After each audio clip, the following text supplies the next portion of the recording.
Well, hey, friends, what's going on? Welcome to Chatterbox Reds. Sorry, Business is on the mound again, Craig.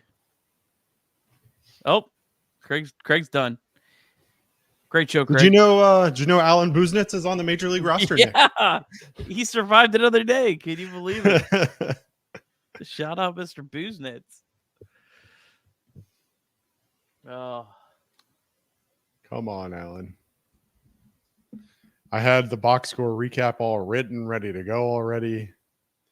unreal. Too much confidence in our friend Alan, I guess. Just disrespectful, Alan.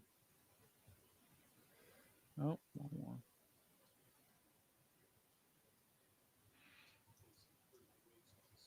Does Alan Buznitz spell his first name with one L or two? Greg, that is a great question. That is an incredible question. Let's see how to spell Alan Buznitz. A-L-A-N, one L. Because I know everyone's going to be proofreading my box score recap after the game, so I want to make sure it's spelled right in case it gets out publicly. I can't have any typos like the Reds had in their game notes yesterday. Oh, he still hasn't let it go. Which I just want to point out, in today's game notes, it was corrected. So they must watch this show. They must watch this show. And my opportunity to ever get credentialed with the Cincinnati Reds is officially over. Tough scene, Craig. Tough scene. Real tough. Well, thanks for watching, whoever is watching. Make sure you like the stream. Who hit the home run? I didn't even see. Billy Cook. Of course he did. The old dog. Craig, today was not a good day to bet any college football unders.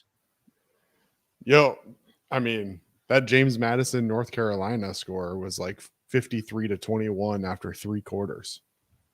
Yeah. I haven't been following a whole lot, but follow a couple friends from JMU, and they were tweeting about that craziness. Did they win? Did our Duke dogs win? I think they did. I don't know if it's actually the final yet. They were up big, though. Let's see. Are they full Division I now? Oh yeah, come on. They're in the Fun Belt, baby. Let's go. All right. Well, hey, Craig. Oh, is we the got game Reds over? win. We got a Reds win. Ohio State Marshall just went final too.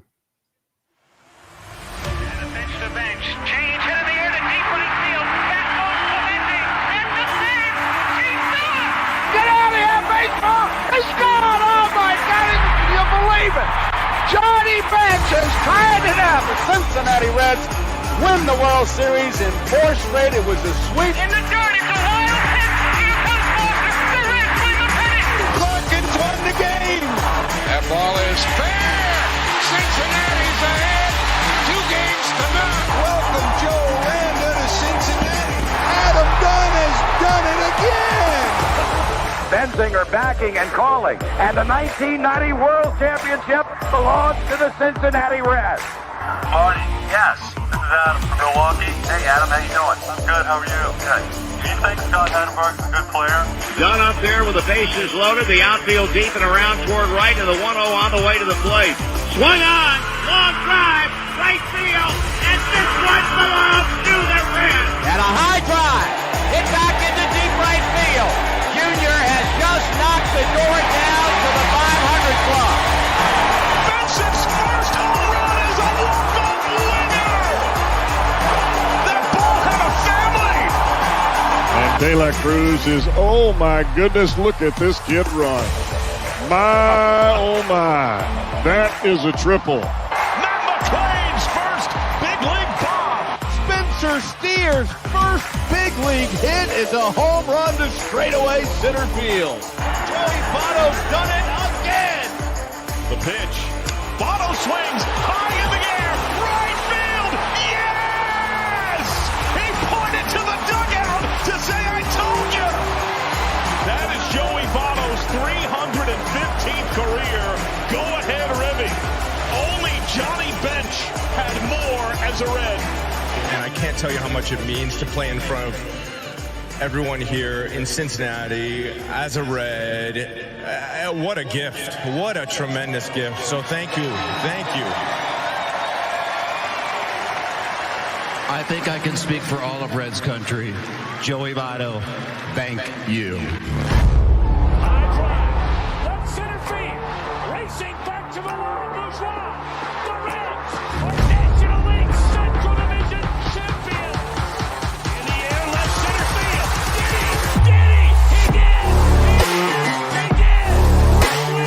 Reds win! Line to right field. Genius, the first Red ever with 4 home runs in a game.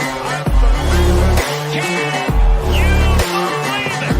In the air, down the right field line. Doesn't have a chance. The Reds have won on a 3-run home run on opening day by Ramon Hernandez. A strike away and out away is Homer Bailey. Ground ball to third. Frazier gloves. Throw to first, and Homer Bailey, for the second time in his major league career, has tossed a no-hitter. Oh, God. Oh, my God. Are you kidding me? Holy Moses, the second player in major league history to hit 7 home runs in the first 10 games. In the air, and the Reds win. What a dream beginning to a career of Oneil Cruz. Well, hey, what's going on? Welcome to Chatterbox Reds. Nick Kirby, Craig Salen, another winning edition of Chatterbox Reds. Reds beat the Pirates 7-1. Just a complete and utter beatdown of the Pirates. Craig? I think that's the best way to put it. Offensively, beat down. Pitching, beat down.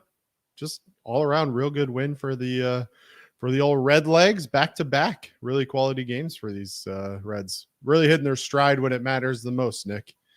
Absolutely. I mean, we all sleep well tonight, Craig.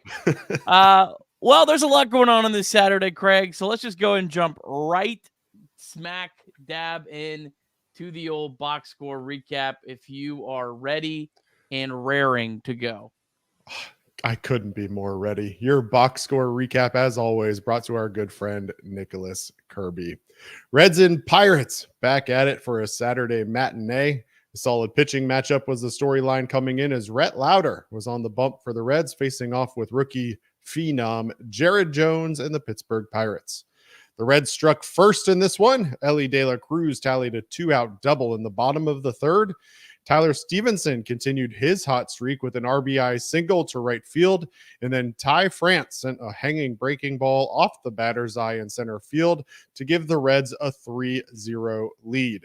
The Reds played add-on in the bottom of the fourth as Elly sent a ball over the visitors' bullpen in right field for a 3-run blast and a 6-0 Reds lead. Rhett Lowder faced his first real threat in the top of the fifth as he allowed the Pirates to load the bases, but he got Bryan De La Cruz to fly out to right field to end the threat and to end Lowder's day.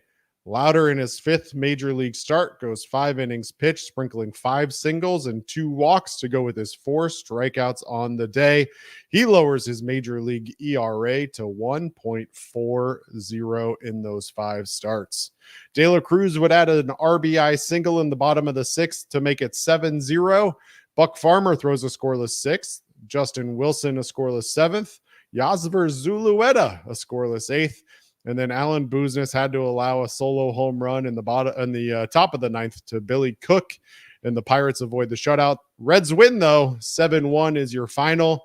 Reds now 76-80 on the season. Elly 3 for 4, a single, a double, a home run, 4 RBI on the day. Noelvi Marte picks up 2 hits, and Ty France reaches twice on the day. All right, and we had a deep drive of the day, and boy, was it a deep drive. Elly De La Cruz, home run number 25, 107.2 off the bat, 423 feet.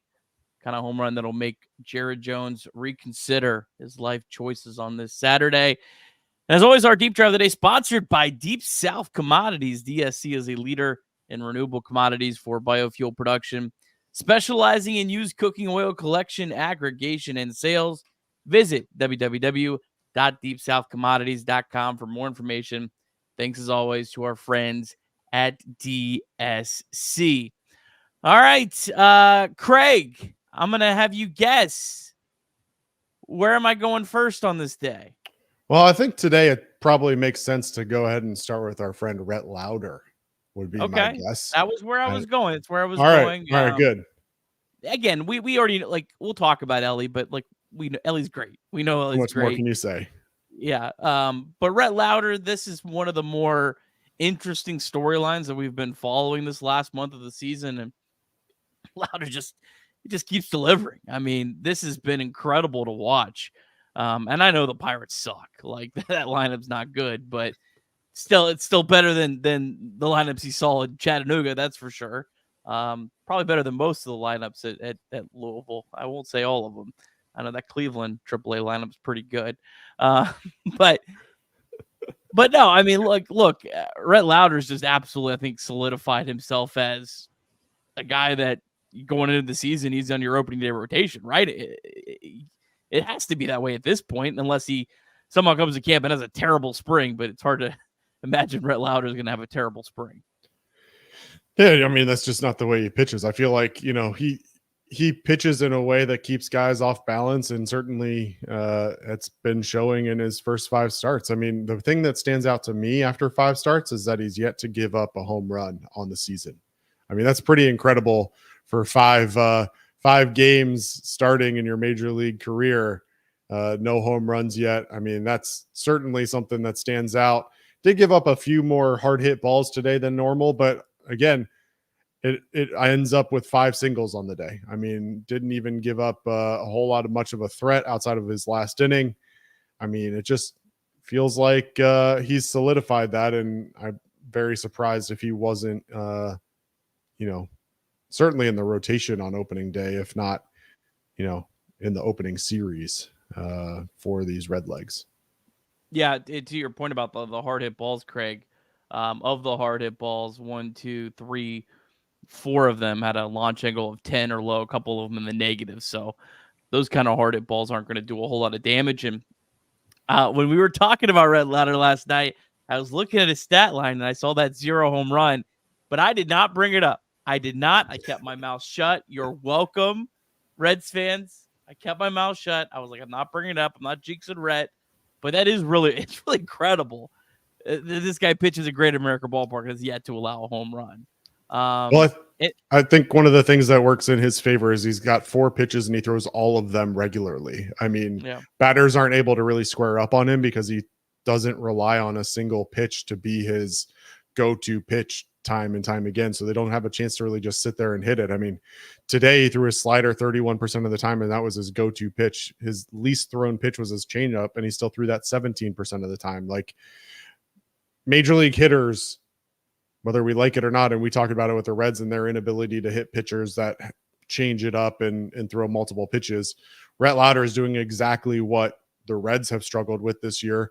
He's relying on multiple pitches and he's throwing them all a lot and keeping hitters off balance. And it's really hard to stay back and square up a ball hard enough to get it out of the ballpark when you don't know what's coming. And with Rhett Lowder on the bump, you just don't know what's coming. Yeah. So, again, just really thrilled for Rhett Lowder. We'll be interested to see if the Reds give him another start or not, if this was the end of the road for him, or if he'll make a start next weekend in Chicago. Selfishly, I love to see him pitch again, but if the Reds say that's enough, I certainly would not fault them for that decision at this point. I think Rhett Lowder's done more than enough and shown you more than enough that going into camp next year, I think he's absolutely one of your top 5 guys, and I did not think that a month ago. So I hope I'm not going too overboard. I don't think I am. I know you never want to make too big of a deal out of these September call-ups, but given Rhett Lowder's pedigree as the number 7 overall pick, I think that makes you feel a little bit more comfortable putting some real stock into this. If this was, with all due respect to Julian Aguiar, if Julian Aguiar came up with this kind of success, I think I might be a little more passive towards it. But because Rhett Lowder is, that guy that's been the Reds, top prospect until Chase Burns came around, I think I'm putting a lot of stock in this, and I think he's got to prove himself otherwise at this point to be in the rotation, whereas a month ago he had to prove to be in the rotation, in my opinion.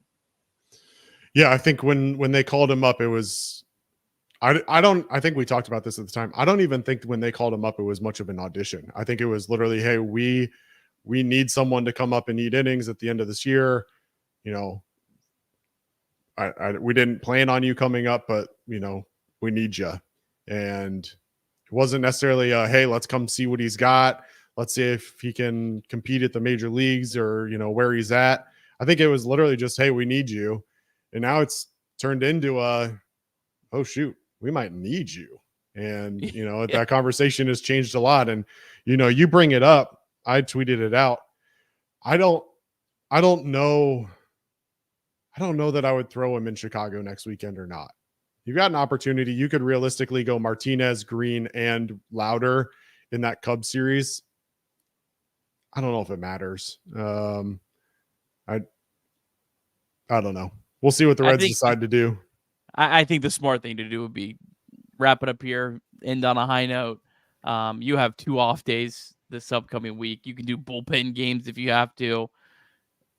Again, selfishly, I love to watch him pitch again. I love to see him, you know, shut down the Cubs and Wrigley to end the year, but I don't know. I mean, I think probably this would realistically, but again, it depends on how the guy's feeling, really. I mean, if the guy's feeling great, then I mean, I don't know. Sure, but it'll be interesting to see.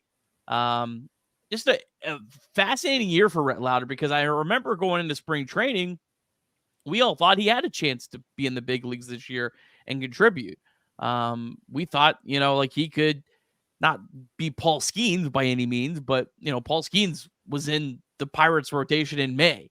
We thought, well, Lowder can't be that far behind. It had a possibility, but he got off to such a slow start in Chattanooga. And I think at this point, you know, at the time when Lowder was struggling in Chattanooga, I tried as much as possible to go back and watch those starts. And I kept pointing out that, man, Chattanooga's defense is just terrible. They do not make any plays. That's just a terrible environment to play baseball in this year, with all due respect. And I was kind of like, I didn't want to like sugarcoat it and be like, you know, he's giving up a lot of hits and it's no big deal. But at the same time, it was also kind of this thing where it's like, it doesn't really feel like he's as bad as these lines. And I think now at this point, you can kind of say, well, you know, we can kind of excuse those. And he kind of is back on track with kind of where we thought he was going into the year. And it's another example of how wild swings for individual players can have during the course of the year. We thought Jeimer Candelario was an all-star at one point this year, and then at the end of the year, we would give away his contract if someone paid half of it. I mean, you know, just I mean, Rhett Lowder's first 5 starts at Chattanooga and his last 5 starts at Chattanooga were like polar opposites. He comes up, his first 5, he gives up 19 earned runs in those 5 games. And then his last 5 games, he gave up 2 total earned runs in those 5 games. And then they promote him to the bats, and he only makes 1 start there before he's forced onto the major league roster. And, you know, that 1 start was obviously really good. He goes 6 innings and doesn't give up an earned run. But, you know, I don't think anybody really, I think once they made the decision for him to start the year where he started, it kind of showed that he wasn't necessarily in the plans for this year. Right. And rightfully so. I mean, I think realistically they had the rotation set and didn't really need him, and it gave him opportunity for development, and necessity changed some things, and he stepped up to the plate for sure. And again, the scouting report on him is that he's a pitcher. His pitchability is off the charts, and he knows how to, you know, change things up, and he's shown that at the major league level. Absolutely. All right. Elly De La Cruz. What another day. Man. Good to see. You know what? On the opposite side of Rhett Lowder finishing the year strong, it's great to see Jared Jones finish his year on an absolute stinker and be on the wrong side of an Elly De La Cruz highlight. This is a guy that pitched so well for the Pirates this year. And it's got to be kind of devastating for him and Pirates fans that he's ending the year like this, because I mean, this guy at one point this season, it was Paul Skeens and Jared Jones. Like, it was a 1A, 1B, and it's anything but that at this point, as I think we'll find out tomorrow. Well, I mean, this is me taking my lumps where I need to, but when I made an appearance on Off the Bench somewhere around the All-Star break, maybe a little bit before, maybe a little bit after, they asked me to like put the NL Central in where I thought that they were going to end up in the season. And I think I had the Pirates second.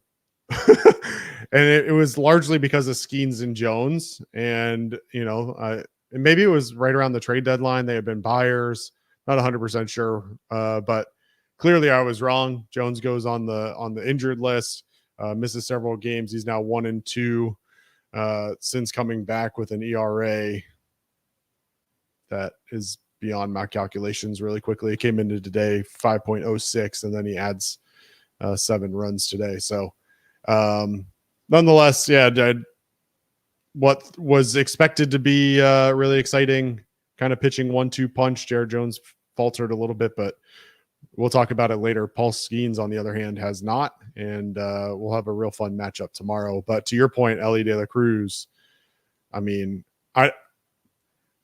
it eventually, and you've done this show 155 times, so it's a lot different for you than for me, but I've done this show 15 to 20 times, and I still, like, how much more can you really say about Elly De La Cruz? I mean, at this point, yes, he seems to be breaking records and being the only MLB this or the only Red that.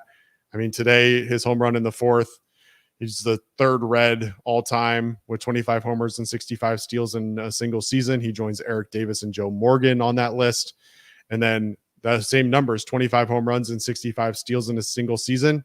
First shortstop in MLB history to ever accomplish those numbers. And it's just like, again, we talked about it last night. I just don't know if the Reds fan base has really acknowledged what they have in front of them at this point. And, I'm excited for 2025. And if this team can compete for a playoff spot or make a run in the playoffs and Elly continues to play the way he has, I mean, there's no reason that he shouldn't be the face of the MLB for years to come. To put a little bit of context into Elly De La Cruz, since 1997, Elly De La Cruz coming into today, and it's going to probably go up at least a 1/10 of a point, maybe more, was at 6.3 F/WAR. It's only been 4 seasons by a Red that's been better than that. 3 of them were Joey Votto, 2010, 2011, and 2015. The other one, the legend Shin-Soo Choo, who Elly's about to pass. So Elly legitimately is going to have the best season since 1997, other than probably 2 Joey Votto seasons. And he still has a chance to maybe catch one of them. I don't think he's going to get to the 7.3 unless he has a really incredible final week of the season. But, I mean, this is his first full season in the big leagues, Greg. Like, this is his first one.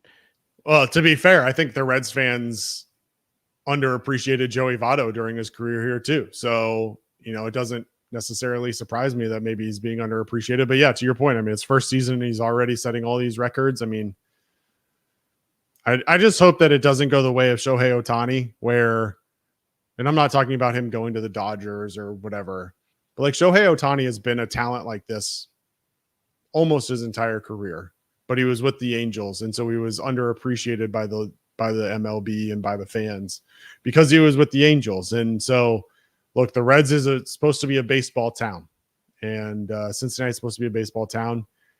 I think this is an opportunity for us to really show that we can still be a baseball town and be supporting Elly De La Cruz as he takes his next step. And look, I don't want us to allow Elly to leave Cincinnati without at least knowing what he meant to the city. Right. And I think that's the biggest thing that we can do is make sure that we as a city show him the love that he deserves so that he wants to stay here for hopefully his entire career. Craig, Barry Larkin only has 1 season in his entire career that has more wins above replacement than Elly. And it's only 6.8 in 1996. Like, Elly is a good final 5 games away from having a season that was worth more wins above replacement than Barry Larkin, the Hall of Famer, had in any one season in his entire career, in his first full season in the big leagues. Pretty cool stuff. Ty France, another good day for him. Just, again, continues to be an interesting guy for me. I would like to keep him, but the more I start to really get my brain into off-season mode, the more I think you have to move someone if you keep Ty France. And I'm not against the Reds moving someone. I think the Reds have several players that are in position in flux, don't really have a clear home, that you might have some value that you could move. But Ty France is a pretty good ball player. I don't know. I'm interested to see. I'm just fascinated to see what the Reds do this offseason, because it can go so many different ways. You have so many different options to try to improve this team, and that's spending money or not spending money. Even if they don't spend money, they could still move a lot of pieces and shake things up as well. So I don't know, but I really like Ty France. I like what he's done for this team down the stretch. I like to see him around, but it's not like a Nick Martinez must for me. Well, I think it becomes less of a must if you believe in CES. And I think that's a big question of what does the future of Reds first baseman look like? And it's really hard to think, okay, I'm going to devote 8 to 10 million or whatever we think that Ty France is going to get in arbitration this year if he's not going to be your everyday first baseman. But Ty France now, not only this year, but in his career, is hitting 308 at Great American Ballpark with an 812 OPS. Like, clearly he's made for this ballpark. He's done really well in this ballpark. Now, I would like to see him stick around. I think he can provide some value, not only at first base, but as potentially as DH or whatever it may be. I don't know what the Reds are going to be able to do this offseason, and so it makes it more difficult to justify that 8 to 10 million. But I'd much rather spend 8 to 10 million on him, I think, than have to go out and spend 8 to 10 million on some other backup first baseman. Because if it's not him, I don't know what you're left with at first base. Jeimer Candelario, I guess. Which, again, maybe the question becomes, what's your plan with Jeimer Candelario? I don't think or you can, Spencer Steer or Jonathan Spencer India. Steer. Yeah. It just Jonathan India was playing first base. I saw it in person in spring training. So that was on the table. Does any of that get you excited though? I just I'm trying to figure out if I'm legitimately trying to put together a playoff team. What are you doing? Well, it makes me excited if Tyler O'Neill and Anthony Santander are on the corner outfields, and then those guys are at first base. That gets me excited. If you're just moving them to move them, I don't know if it really gets me that excited. But yeah, I mean, I think, and again, the Reds aren't going to sign O'Neill and Santander, so go and get that out. But maybe they went and signed O'Neill, and they went and they signed someone else, maybe like a Jock Peterson, or maybe, I don't know. I could live with Jake Fraley and Will Benson occupying like one spot and letting them kind of fight it out. But I don't know. I mean, it's an interesting thing. But I mean, like a guy like Rowdy Tellez, how much did he make this year? Rowdy signed for he was only 3.2 million. So he was a pretty good deal. 93 OPS plus. I mean, France is clearly a lot better than that, but that's the kind of, players that are going to be in that mid-tier market. I know like Carlos Santana ended up being an incredible deal for the Twins, even though their season's kind of gone to crap. But those are kind of you're rolling the dice with those kind of players. So yeah, again, I don't know. And to your point, I mean, Jock Peterson got paid $9.5 million this year. He's probably in line now for a slight bump up from that too. So, it's just a question of what you're willing to spend. I don't know. I know that the Reds have room. I just don't know that I have trust that the Reds will spend it. And a lot of question marks, but we'll see. Nonetheless, I think the big story here is that Ty France has been a very welcome addition. Obviously stepped into a role that we had hoped that Jeimer Candelario would fill this season. Didn't happen with Jeimer due to injury and performance issues. But Ty France has certainly lived up to that role. And thank you to the Seattle Mariners for letting him go, because he's worked out pretty well for us. Yeah, it's really wild that they did let him go, especially kind of given their offensive deficiencies this year.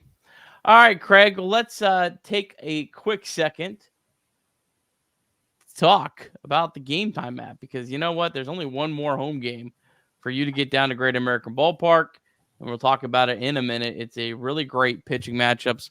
Hunter Green against Paul Skeens. So home finale Sunday, 1:40. Use the Game Time app to go find tickets for that, or also Monday Night Football. They had some really good deals for the Bengals Commanders on Monday Night Football. So be sure to check that out. They have all kinds of stuff. They have concerts. I think they even have like some theater tickets and stuff like that. They have a new feature called Game Time Picks. That makes getting tickets for your favorite live events even easier. My personal favorite thing, as I mentioned several times, I love the seat layout where you can really see exactly where your seats are, and you can see the prices very well laid out between different sections. So as always, take the guesswork out of buying tickets with Game Time. Download the Game Time app, create an account, and use the code CINCY for $20 off your first purchase. Terms do apply. Again, create an account and redeem the code CINCY, CINCY, for $20 off. Download the Game Time app today. What time is it, Craig? It's game time. All right. And as always, we want to remind you that you can call or text 988 for free and confidential support 24/7. The Ohio Suicide Prevention Foundation is always available for help. You are not alone. You can also visit mantherapy.org. All kinds of great stuff there for all of your help with mental health resources. It's okay not to be okay. Always remember 988. All right, Craig. Nick, What else do we have to talk about from this ball game from your Cincinnati Reds? How about the bullpen today? Buck Farmer, Justin Wilson. Good to see Justin Wilson put up a 0 in the run column. Yasver Zulueta, my guy. It's been a struggle for him, not just in the big leagues, but in AAA as well. He put up a 0. Alan Buznitz, it is what it is. Yeah, good stuff from the bullpen today. Will Benson, he had a hit today, stole a base, back-to-back days of the stolen base for Will Benson. Noelvi Marte did have an error, but had 2 hits. A couple nice swings today from Noelvi Marte. Any other final thoughts from this riveting baseball game on the Saturday that the Cincinnati Reds were victorious? Nope. Marte, that late hit went the opposite way. Good to see. He had been stepping in the bucket for a while there, so need to see him stay in on the step a little bit better, and he seems to be playing a little bit better here as the season winds down. So he's another guy that I'd like to figure out what his off season looks like. Certainly need him to be better than he was this year if the Reds want to be a playoff contender next year. I agree. Extend Buck Farmer. Billy, this guy has just been Mr. Reliable for the Reds, has gotten a lot of crap for no reason.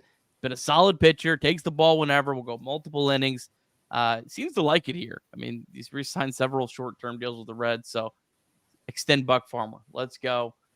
Off-season's over. We signed Buck Farmer, call it an off-season. We'll roll the dice in 2025. I'm kidding. I'm joking. All right, Craig. Well, we got another baseball game tomorrow, and it's a pretty good matchup. Hunter Green against Paul Skeens. Hunter Green make his return from the IL. I believe Hunter is going to be a bit limited on Sunday, so he might only be throwing 3 or 4 innings. Paul Skeens was supposed to be limited, but this guy's throwing like 6 innings every time out. It's really just an incredible season for Paul Skeens, man. Like, he just did not slow down. Like, we knew he was dominant, he was great, but you kind of expected like he was just going to have, at least I did, Craig. I expected he was going to have a 4 or 5 stretch starts where he got hit around a little bit. Guy never had that all year. I mean, what an unbelievable year. He's allowed 2 earned runs in his last 3 starts, and these were 5, 6, and 6 innings. Yeah. His season high, he gave up 4 runs on August 10th.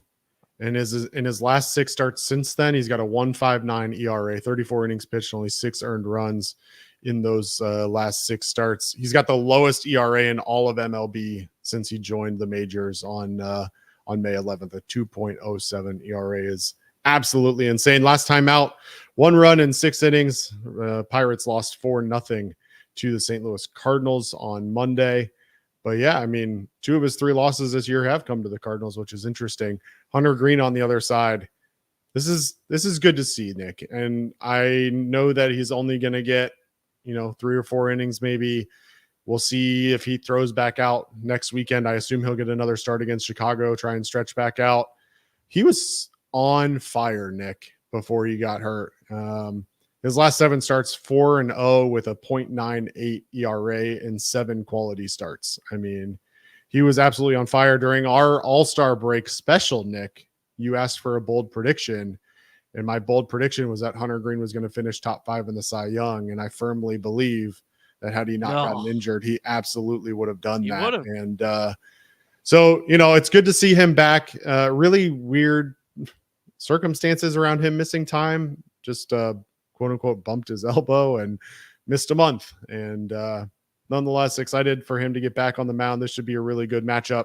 But I will note Hunter Green in his career 0-3 against the Pirates. The Reds in his 6 starts 0-6 against the Pirates in Hunter Green starts against the Pirates. Hunter Green with a 3.00 ERA in those games.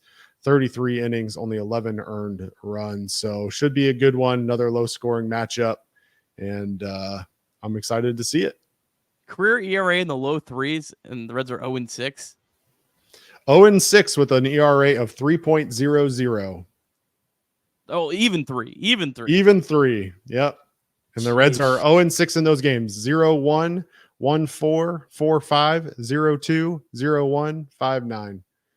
Unreal. And imagine this. I got to say, his last outing against the Pirates was by far his worst. He gave up 6 earned runs. In the 5 previous starts, he had only given up 5 total earned runs in those starts, and the Reds were 0-5 in those games. It's just unreal. I don't know how that happens, but Hunter Green 0-3 on the decision line in those games, but it just pretty crazy. 185 batting average against Hunter Green in those 6 starts for the Pittsburgh Pirates. Well, one of those was a no-hitter, Craig.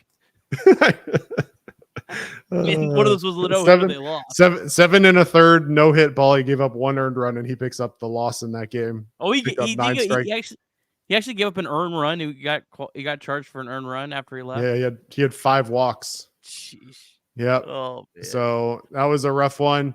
Earlier this year, on June 19th, he went 6 1/3, 2 hits, no runs in a no decision, a game that the Reds ultimately lost 1-0. And then, as I mentioned, his last start, June 25th, was by far the worst one against the Pirates. 4 innings, 7 hits, 6 earned runs, only struck out 5 in that one. But yeah, opportunity. Look, at the end of the day, all I really care about, I'm not going to be judging tomorrow's outing a whole lot. All I want to see is that he gets out there, throws 50 to 65 pitches, and doesn't look bad doing it. Yeah. Big start for Paul Skeens. Currently looking at the odds. Jackson Merrill is -250 for Rookie of the Year. Paul Skeens +160. So if he wants any chance, he's got to probably have 2 more dominant starts to end the year. So Reds hit him around tomorrow. Could ruin any chance of the NL Rookie of the Year. But good news for Reds fans.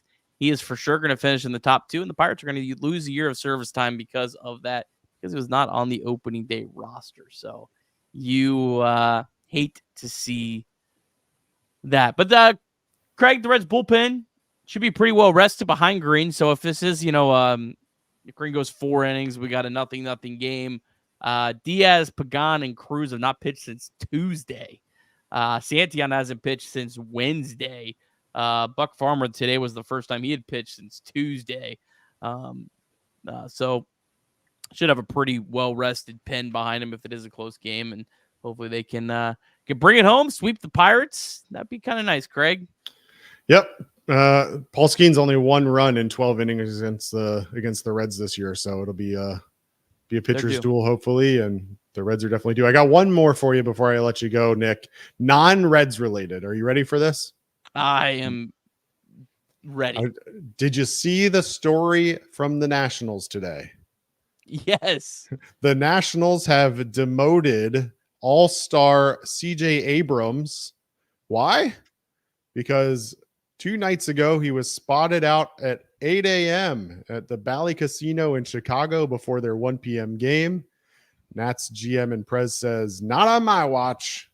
You're going down to West Palm Beach, and we'll see you next year. So I'll say this, if nothing else, at least Elly's a professional. CJ Abrams out at the casino until 8 a.m. on a 1 p.m. game day. Not a great look. How was he hitting? Huh? Well, how was he hitting? That's what I want to know. He was 8 for his last 17, Nick. I mean, who cares? If the guy's hitting, I don't care. Like, if he's not hitting, I mean, yeah, then I care. I mean, it probably doesn't matter, Craig, because CJ Abrams was an all-star this year. But they burned an option for this, right? Like, they burned an option. He had already had 1 option used, so he'll be down to 1 option now going into next season. So, again, it probably doesn't matter for CJ Abrams. Like, he's a guy that probably isn't going to get sent back down to the minors again. But burning an option with, like, a week left in the season is a little wild. I mean, again, as always, there's probably a lot more behind the scenes than just that casino story. Right. If that was the only thing, he stayed out 1 time late at night. It's probably not the only reason he's getting demoted. I'm going to assume there. If it was, then I'd be kind of like, I don't know. It might be a little much in my opinion, but I'm sure there's a lot more to that story. Pretty crazy. All right, big one tomorrow. Should be fun. Looking forward to it. 9 p.m. Trace will be back. We'll talk about a Red sweep of the Pittsburgh Pirates. Shows at 9, games at 1. Yes. 140. Yep. 140, right? I think it's 110 is what I saw. But let's double check. Well, if only I had a graphic. If it is only 110. It is 110 tomorrow. How about that? Here. Why are they playing at 110? They played played 140 all year. Well, Sundays have been 140 all year. Maybe there's not a Roku game tomorrow. I think that was the reason why. I think they were not allowed to play a game until after 1:30 because the Roku was allowed to have an hour-and-a-half window of them having the only game. So there must not be a Roku game is my guess. The Roku decided to call it quits when NFL started.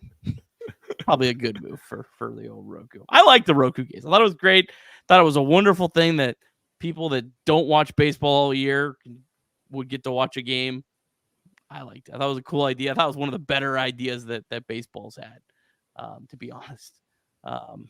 But that's here to there. Craig, folks need to check out Chatterbox Bearcats. I think the Bear Kittens had a nice little win today. Cute little win over Houston. So the guys did a show on that. Be sure to check that out. They put a lot of hard work into that. Check that out. Chatterbox Bengals, Monday Night Football. Yeah, pick up the first dub of the season. Chase will have an opportunity to break loose because T. Higgins is officially going to be playing on Monday night. That's exciting. We'll also get our first glimpse of Chris Jenkins with the Bengals on the D line. He is slotted to make his first appearance, and also Amarius Mims. I know about Mims. I just made a graphic about Mr. Mims. So Monday night's shaping up to be a fun one in the jungle for sure. Get there early, have a lot of fun. Tune in to us on your drive home or the next morning, all over where you find your podcast. So, or if you're at Paul Brown Stadium, put Jacob on and watch him on your phone while you're watching the game. I mean, what better experience than that? All right, it's Saturday. I got to run. Greg, appreciate always you. A pleasure. Be back on the folks. Craig will make at least one more appearance on Wednesday, Reds Guardians post-game show. And you know what? Maybe we'll drag Craig onto the final show of the season. Maybe we'll find a way. Although the Bengals play, we'll figure it out. We'll figure it out. All right. Have a great day, everyone. Go Reds.